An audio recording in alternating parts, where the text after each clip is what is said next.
This is a story about dignity, after life takes back what it once gave. It's about discovering what remains when success is no longer there to hold you up. The plaque on the wall caught the light in a way it hadn't before. Ronald noticed it as he was straightening his jacket, fingers brushing the edge of the frame.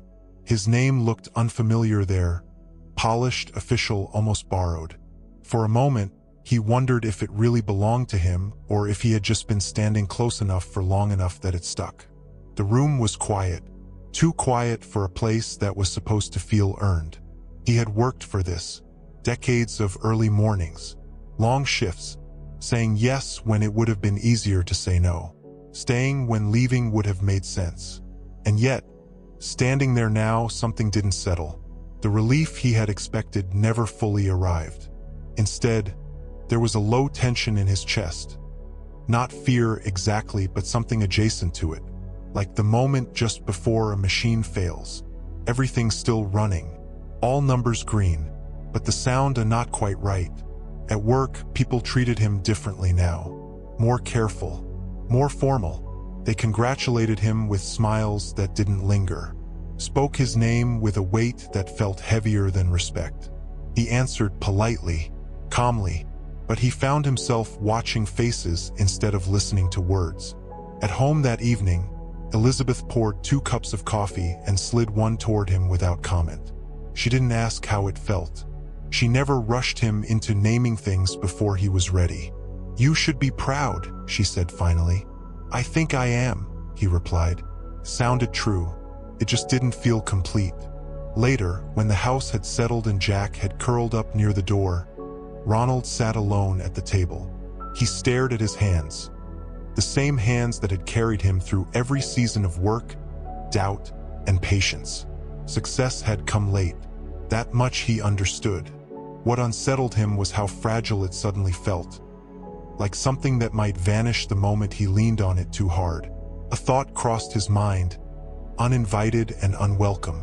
If this went away, what would be left? He pushed the question aside. For now, outside, the streetlight flickered once, then steadied. Inside, Ronald sat very still, sensing, without yet understanding, that the ground beneath him was already beginning to shift. The days that followed felt strangely unchanged.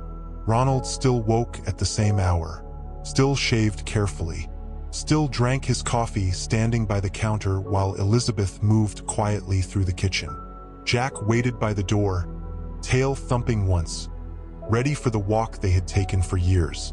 Routine held, and yet, something underneath it all had loosened. At work, he noticed how easily attention drifted, how conversations stopped when he entered, then resumed with careful politeness. People deferred to him now, not with warmth but with distance, as if the role he carried required space more than connection. He told himself this was normal. This was what recognition looked like. But the unease followed him anyway. He caught himself rereading emails, listening twice to what had once been clear, watching decisions unfold without quite understanding where he fit inside them. Success had changed the air around him, and not entirely for the better. At lunch, he sat alone as usual, but the solitude felt different now. Before, it had been chosen, comfortable. Now it felt assigned, as if people weren't sure where to place him. He remembered how long he had waited to be seen, and how quickly being seen had made him feel exposed. At home, Elizabeth noticed the shift in him before he named it. She always had a way of sensing when something was being carried too carefully. "You don't have to hold it together all the time," she said one evening, her voice gentle. "I'm fine," he replied automatically.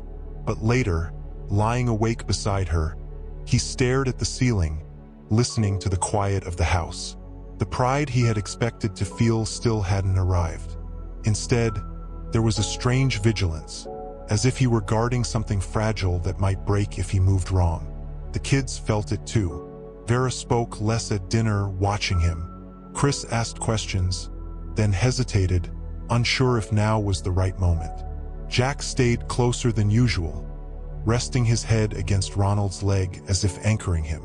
One night, standing alone in the garage, Ronald ran his hand over an old toolbox he had carried for decades. The metal was scuffed, the latch imperfect, still solid. That box had never failed him. A thought came then, quiet, unsettling. What if this success was temporary? What if it had arrived late, just to leave early? He didn't voice the fear. He had spent a lifetime believing that steadiness was enough. Now he wondered if steadiness could survive being tested in a new way. Outside, the street was quiet, the world unchanged. Inside, Ronald stood very still, sensing that whatever had shifted was only beginning to reveal itself. The loss didn't come with drama. No raised voices, no accusations, no single moment that could be pointed to and named. It came the way reality often does. Quietly, efficiently, without concern for how long someone had waited to arrive where they stood. A meeting, shorter than expected, carefully worded. Ronald listened as the explanation unfolded. Restructuring, budget shifts, a new direction. None of it personal, none of it cruel, just final. He nodded, asked one question, then another. Not because he believed answers would change anything, but because dignity demanded presence, even when the ground was already giving way. When it was over, he shook hands out of habit. The office door closed behind him with a sound that was too ordinary for what it carried. By the time he reached the parking lot, the truth had fully settled. The role, the recognition, the stability he had finally allowed himself to trust. Gone. Not stripped away. Removed. He sat in the car for a long time, hands resting on the wheel. The same hands that had carried him through decades of repetition and restraint. They didn't shake. That surprised him. What surprised him more was the absence of anger. There was no sharp edge to the moment, just a heavy, spreading quiet. At home, Elizabeth knew before he spoke. She always did. They sat at the kitchen table, the same place where success had once been acknowledged in careful, muted celebration. He explained what had happened in the same calm tone he used at work. When he finished, he waited. For panic, for grief, for something loud enough to match the weight of the loss. Instead, there was a question that rose slowly, painfully. If this is gone, who am I now? That night, sleep didn't come easily. His mind circled backward, past the plaque, past the congratulations, past the brief season where life had felt aligned. Had it all been real, or had he simply stood in the right place for a moment too short to matter? In the darkness, he felt the first true crack, not in his pride, but in the identity he had quietly allowed success to carry. And for the first time in many years, Ronald didn't know what tomorrow would ask of him, only that it would come anyway. The days that followed were heavier than the moment of loss itself. Not because of fear, not because of money, but because of silence. Without the role, without the structure that had framed his days, time stretched in uncomfortable ways. Mornings arrived without urgency. Afternoons passed without purpose. Ronald found himself standing in rooms with no clear reason to be there, hands idle, thoughts circling. This was the space where bitterness could have grown. He felt it nearby, not sharp, not loud, just waiting, offering explanations, excuses, someone to blame. Some evenings, that voice almost sounded reasonable.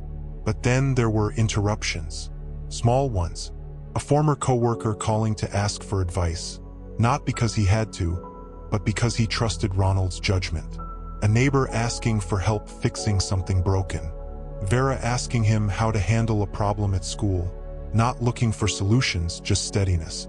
None of it restored what he had lost, and yet none of it felt meaningless. One cold afternoon, Ronald took Jack for a long walk through the neighborhood. The air was sharp, honest, his breath visible. The rhythm of his steps slowed his thoughts. For years, he had believed success would confirm something about him, prove that the patience had been worth it.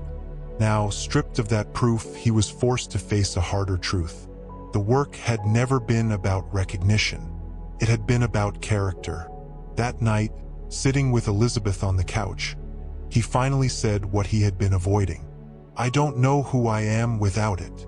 She didn't rush to correct him. "You're the same man," she said. "You just don't have the title to lean on anymore." The words landed heavier than comfort, but they were solid. In the days that followed, Ronald began choosing deliberately. Restraint over resentment, presence over withdrawal, faith over the easy collapse into disappointment. He showed up where he was needed, not because it would lead anywhere, but because it was right. And slowly, something steadied inside him. The loss had taken away the noise. What remained was quieter. Truest. And for the first time since everything fell apart, Ronald felt the ground beneath his feet stop shifting. Spring came without asking permission. The snow receded. The light lingered longer in the evenings. The world continued, indifferent to what had been taken, generous with what it still offered. So did Ronald. He didn't return to the place he had lost. That chapter stayed closed, not out of bitterness, but out of acceptance. What replaced it wasn't bigger. It wasn't louder. It was truer.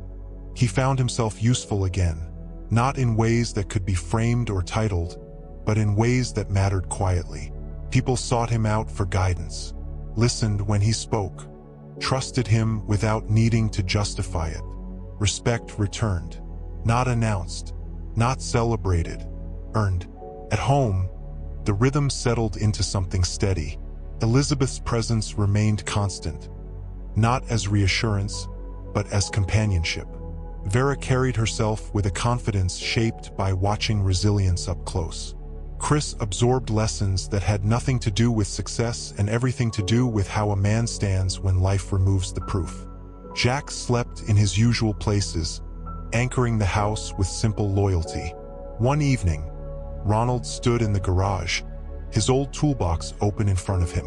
The tools were worn, familiar, still dependable. He understood something then that he hadn't before. Success had arrived late. It had left early, but it had never been the source of his worth. What mattered had survived the loss. Intact, quiet, unshaken. He closed the box gently. Inside the house, light moved through the windows. Voices carried softly. Life waited not to reward him, not to test him again, just to continue. And for the first time since everything had been taken, Ronald felt no need to hold on to anything at all.